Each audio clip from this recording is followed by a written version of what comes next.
তালনবমী তিথিতে শ্রী শ্রী ঠাকুর অনুকূল চন্দ্রের ১৩৭তম শুভ আবির্ভাব উপলক্ষে কক্সবাজার জেলা সৎসঙ্গ মন্দিরে শ্রী শ্রী ঠাকুর অনুকূল চন্দ্র সৎসঙ্গ ফাউন্ডেশনের উদ্যোগে ১১ ও ১২ সেপ্টেম্বর ২ দিন ব্যাপী মহোৎসবের আয়োজন করা হয়েছে। বুধবার ভোরে প্রাতকালীন প্রার্থনা, উষা কীর্তন ও প্রভাতী সঙ্গীতের মাধ্যমে শুরু হয় ২ দিন ব্যাপী অনুষ্ঠান। এছাড়া সারাদিনের বিভিন্ন আয়োজনের মধ্যে ছিল গীতাপাঠ, সত্যানুসরণ পাঠ ও ভক্তিমূলক গানের প্রতিযোগিতা। সন্ধ্যায় আয়োজিত হয় মাতৃ সম্মেলন। সান্ধ্যকালীন প্রার্থনার মধ্যে দিয়ে ঠাকুরের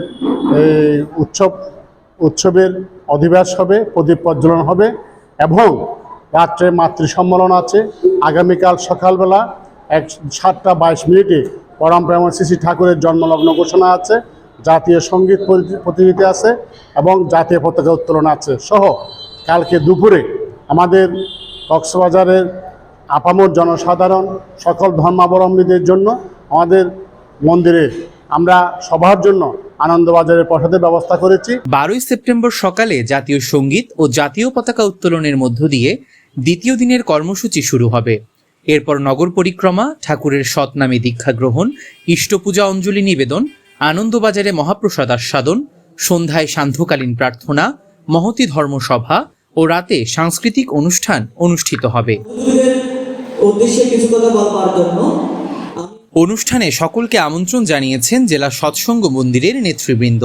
আমি জাতি ধর্ম বর্ণ নির্বিশেষে সবাইকে অনুষ্ঠানে অংশগ্রহণ করার জন্য সবাইকে অনুরোধ করছি এবং পাশাপাশি জেলা প্রশাসন, পুলিশ প্রশাসন, সতর্ক অধিনায়ক এবং র্যাব অনুরোধ করব এই অনুষ্ঠান চলাকালীন যাতে আমাদের কোনো আইন শৃঙ্খলা বিঘ্ন না ঘটে সেদিকে খেয়াল রাখার জন্য আমি সবাইকে অনুরোধ করছি।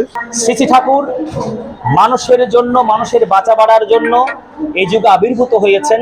সে প্রেমময়ের ১৩৭তম শুভ আবির্ভাব তিথি মহোৎসব 2 দিন ব্যাপী বিভিন্ন কর্মযজ্ঞের মধ্যে অনুষ্ঠিত হতে যাচ্ছে। আমাদের 2 দিন ব্যাপী এই আয়োজনে জাতি, ধর্ম, বর্ণ নির্বিশেষে প্রত্যেককে অংশগ্রহণ করার জন্য বিনীত আহ্বান জানাচ্ছি। প্রত্যেকের উদ্দেশ্যে আমার রাশিক্ত জয়গুরু, বন্দে পুরুষোত্তম। 2 দিন ব্যাপী এই মহোৎসবে সার্বিক সহযোগিতা করছে সৎসঙ্গ মন্দির বিজিবি ক্যাম্প শাখা, খুরুশকুল শাখা এবং মহেশখালীর হোয়ানক শাখা।